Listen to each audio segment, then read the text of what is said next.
오늘 2월 23일 월요일 새벽기도 말씀은 시편 37편 37절부터 40절까지 말씀을 가지고 하나님을 의지하는 의인이라는 제목을 가지고 우리가 함께 은혜를 받도록 하겠습니다.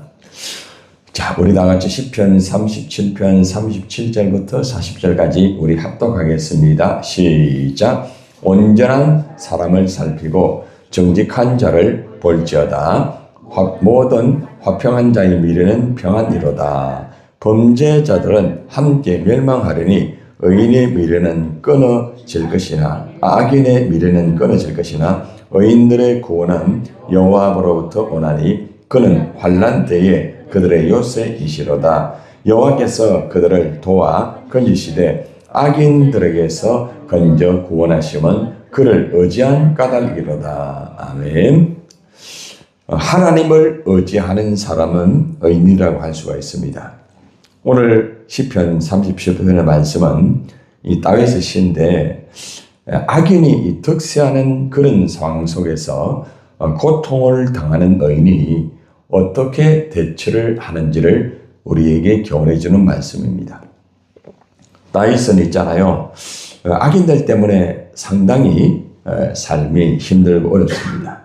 그렇지만 이러한 힘든 가운데 하나님을 의지하는 의인의 그 삶과 그리고 또 하나님을 의지하면서 사는 의인은 어떤 복을 받는지에 대해서 가르쳐주고 있습니다.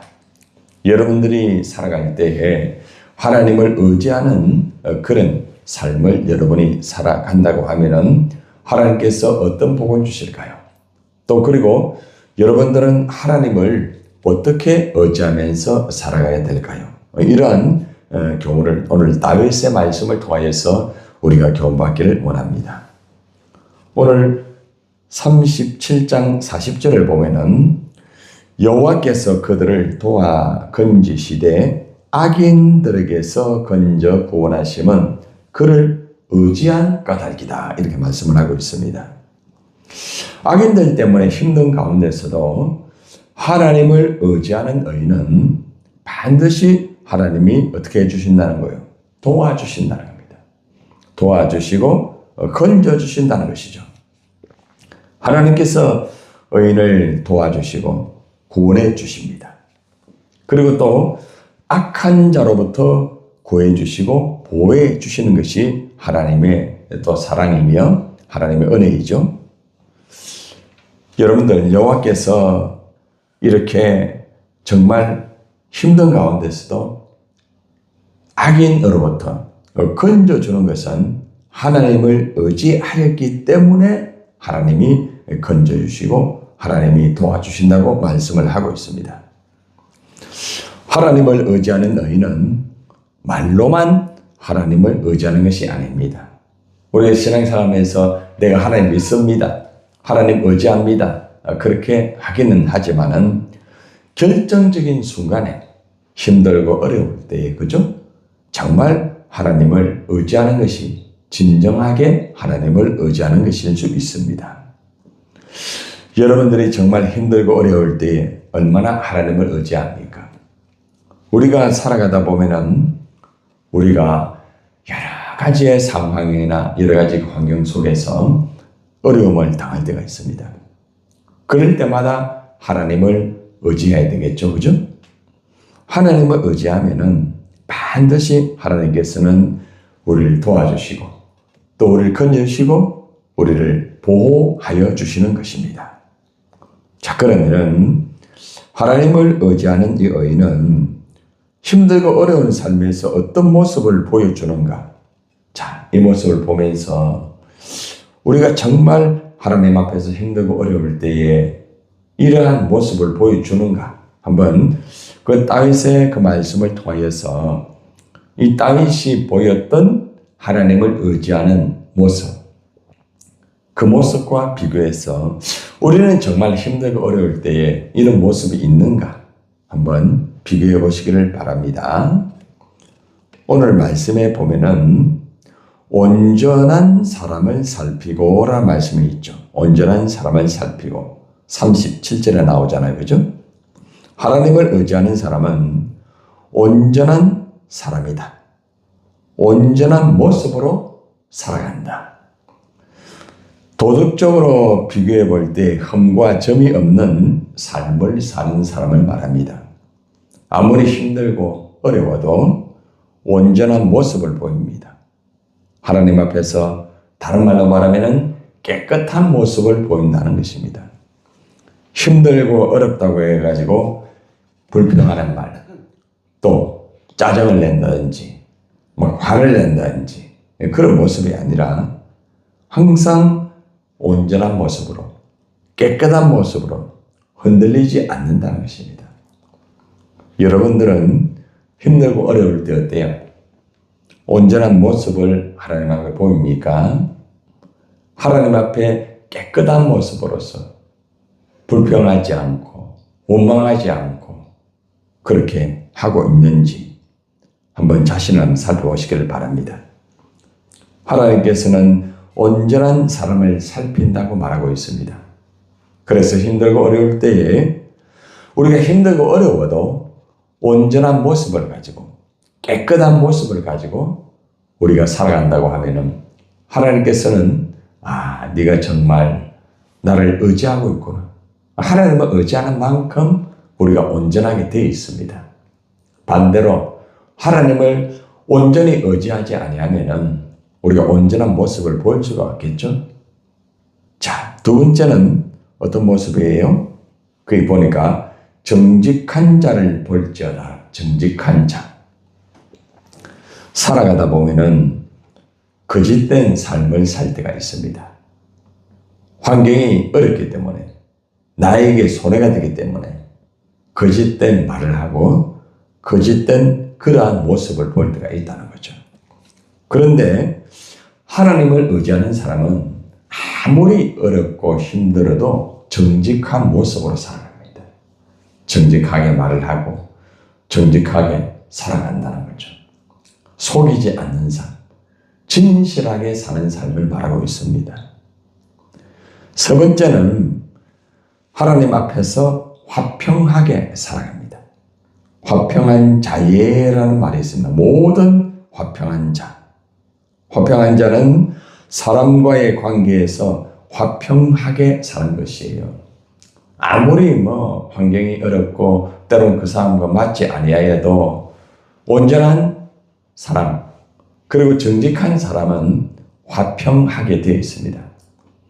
예수님께서 십자가에 못 박혀 죽으시면서 화평의 제사를 드렸죠. 그죠? 하나님과의 화평을 이루시고 사람과의 화평을 이루었습니다. 그래서 우리가 믿음으로써 하나님과 화평하게 되고 그리고 또 사람과의 관계도 화평하게 되었던 것입니다. 우리가 예수님을 믿음으로 말미암아 화평한 그러한 대상이 되어야 돼요. 어떤 사람과의 관계도 화평해야 됩니다. 가족, 형제, 또한 친구, 또 다양한 이웃 사람, 때로는 원수까지도 화평한 자가 되는 것이 바로 십자가의 삶이라고 할 수가 있습니다. 자, 결국 오늘 말씀 37장 37절에서 하나님을 의지하는 사람은 세 가지 특징이 있다. 온전한 모습을 보여준다. 아무리 힘들어도 흔들리지 아니하고 온전한 말을 하고 깨끗한 말을 하고 온전한 그런 삶을 살아간다. 두 번째는 항상 정직하다. 삶이 힘들어도 거짓된 삶을 살지 아니한다. 세 번째는 화평한 모습을 가지고 살아간다. 어떤 사람과의 관계도 화평을 이룬다. 이것이 바로 하나님을 의지하는 의인의 모습이라는 것입니다. 하나님을 의지하는 의인은 항상 온전하고 또 정직하고 화평한 그런 삶을 살아가는 것입니다. 어때요? 여러분들은 정말 하나님을 의지하고 있습니까? 여러분들은 하나님 앞에서 언제나 또 사람 앞에서 언제나 온전하고 그리고 정직하고 화평한 그런 삶을 살고 있는지 자기를 한번 돌아보시길 바랍니다. 하나님을 의지하는 이러한 의인은 어떤 복을 받을까요? 오늘 말씀의 37절에 보니까 모든 화평한 자의 미래는 무엇이라고 말합니까? 평안이라, 평안. 항상 평안해요. 하나님을 의지하는 사람은 있잖아요. 뭐 환경이 좀 어렵다고 해서 어떤 사람과의 관계가 어렵다고 해가지고 몸이 아프다고 해가지고 여러 가지 상황이 아무리 힘들어도 마음에 평안이 있습니다. 그리고 특별히 미래는 평안이라 하잖아요. 미래는 현재뿐만 아니라 미래까지도 항상 평안한 삶을 살 수 있도록 하나님께서 붙잡아 주신다는 것입니다. 여러분들의 미래가 평안한 삶이 되기 위해서, 아니 현재 평안한 삶을 살려고 하면은 하나님을 의지하십시오. 하나님을 의지한다는 것은 말씀을 그대로 믿는 사람입니다. 하나님을 의지한다는 것은 말씀을 그대로 순종하는 사람입니다. 하나님을 의지한다는 것은 말씀대로 사는 사람입니다. 그래서 하나님을 의지하는 화평한 자의 미래는 항상 승리하고 언제나 평안한 삶을 사는 것이 바로 하나님을 의지하는 사람이라고 할 수가 있습니다. 이사야 48장 18절의 말씀에 보면은 이런 말씀이 있습니다. 네가 나의 명령에 주의하였더라면 네 평강이 강과 같았겠고 네 공의가 바다 물결 같을 것이다. 이런 말씀을 하고 있습니다. 이 말이 무슨 말입니까? 하나님 말씀을 주의하여 잘 듣고 하나님을 의지하는 사람이라는 것입니다. 하나님 말씀을 항상 주의하여 잘 듣는 사람, 하나님 말씀을 의지하는 사람은 강물과 같은 평안이 예비되어 있다 이 말입니다. 우리가 하나님 말씀을 의지하는 만큼, 하나님 말씀을 믿고 순종하는 만큼 우리의 삶은 언제나 평강이 넘치고 항상 강 같은 평강의 삶을 살 수가 있다는 것입니다. 반대로 하나님 말씀을 주의하여 듣지 않고 사람의 말만 듣고 환경에 붙잡히고 물질에 붙잡히고 육체의 거기에 붙잡혀 있는 사람은 평강이 없습니다. 항상 마음이 불안해요. 그리고 힘들어요. 그리고 짜증이 나요. 의욕이 없어요. 왜 그럴까요? 하나님의 성령이 그 안에서 역사하지 않기 때문에 그런 거예요. 그러나 하나님 말씀을 항상 주의하여 들으면서 하나님을 순간순간마다 의지하고 아무리 힘들고 어려워도 하나님만 붙잡고 살아가는 사람은 상황이 힘들고 어렵다 할지라도 언제나 그의 마음과 그의 영은 평강이고 늘 기쁨이 있습니다. 하나님을 의지하는 의인은 어떤 환난이 온다 할지라도 하나님이 요새가 되어서 평안을 주신다고 시편 37편 39절에서 말씀을 하고 있습니다.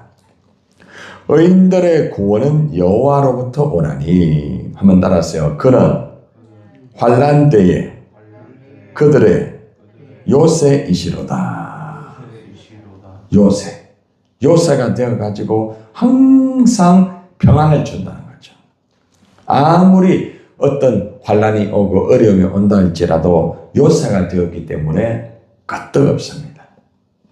자, 그러나 이와 반대로 하나님을 의지하지 않는 악인의 미래는 어떻게 될까요? 한마디로 말하면 망합니다.